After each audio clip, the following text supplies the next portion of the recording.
What's up? Welcome to Nowstalgia. Dave here with a review of Star Wars The Bad Batch Season 3. The final season of The Bad Batch is upon us. 3-episode premiere out now on Disney+. Plus. The series will be wrapping up a 15-episode final season, giving us a finale on May 1st. So a long runway ahead of us as we spend one last go-around with The Batch. And I have to say, between this 3-episode premiere, what we've seen in the trailer, as well as what other critics have seen through seeing the first half of the season, it sounds like The Bad Batch is going to do what we wanted and tell a more serialized story as this journey we've been on with The Bad Batch wraps up.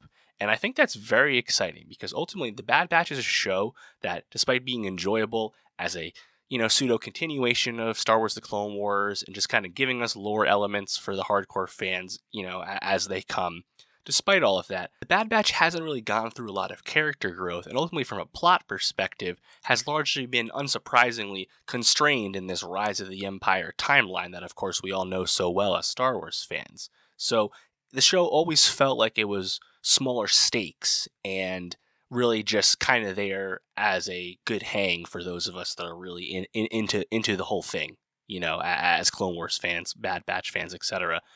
And it sounds like we're going to get more serialized. We're going to have a lot more progression with our core Batch characters. Seems like Omega and Crosshair are going to be a pair with this season, and I'm excited about that because I think where Crosshair has gone, arguably the biggest character arc on the show, and of course the Omega character has been so central. I'm looking forward to some payoff there.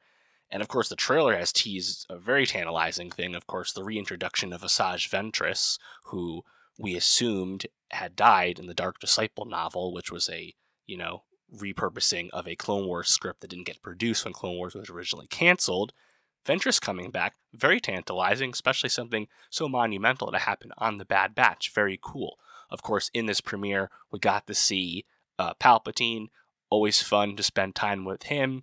Confirm that, Hemlock's plan, Project Necromancer, seemingly going to do a lot of fun lore elements for us, tying together the Emperor's pursuit of cloning, seemingly, kind of obvious nod to stuff we've seen explored in The Mandalorian, as well as, of course, the sequel trilogy, The Rise of Skywalker, etc. So definitely cleaning some stuff up there, contextualizing some things, always a good time with that. Really, I'm hoping the character payoff is satisfying. Of course, the loss of Tech in the Season 2 finale, you hope, continues to weigh on those characters. So I'm feeling pretty good about where this show is going to go, and it sounds like they're going to go big, but also stay largely focused, and even if there's going to be one-off episodes or one-off arcs, it seems like we're all kind of barreling down this path towards, Tantus and Hemlock's schemes and whatnot. So I'm pretty into where we're at, and I feel like it's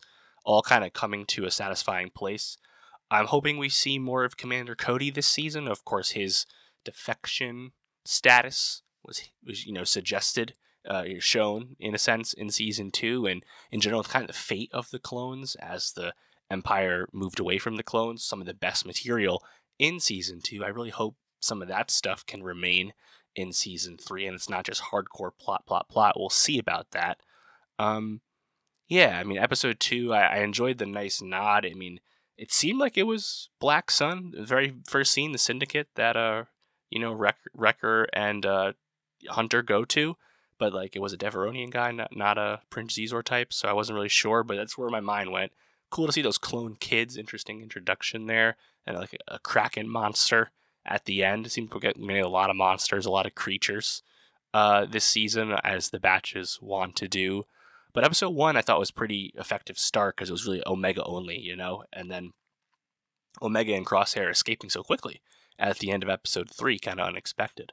But I'm a fan of The Bad Batch. I don't think I have high expectations for where Season 3 can take us, but it just feels like it's going to wrap itself up in a satisfying way as you can. This has never been a show for anyone beyond those who already enjoyed Clone Wars. And of course, this would not be the first place you would begin if maybe you were interested in Clone Wars or dare I say Rebels, of course, the great Star Wars Rebels. So again, it's really like a show for some lore, for some hangs, for the people that are really in the weeds, like the hardcore heads.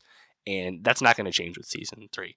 Moving forward, we hope Star Wars Animation can give us another season of Tales of the Jedi. That's been hinted at by Dave Filoni. I wouldn't be shocked about that. But then in terms of an ongoing animated series, I'm very curious where we go there. Will we perhaps get our first High Republic animated series as the Acolyte takes us there in live action? The comics and novels have been there for some time. That would be cool. Of course, anything beyond the general Rise of the Empire original trilogy prequel timeline that we know so well, of course, would be very welcome. All Star Wars fans agree about that.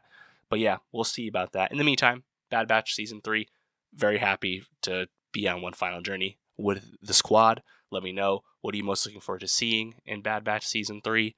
And for more TV reviews, more Star Wars, subscribe, and I'll see you next time.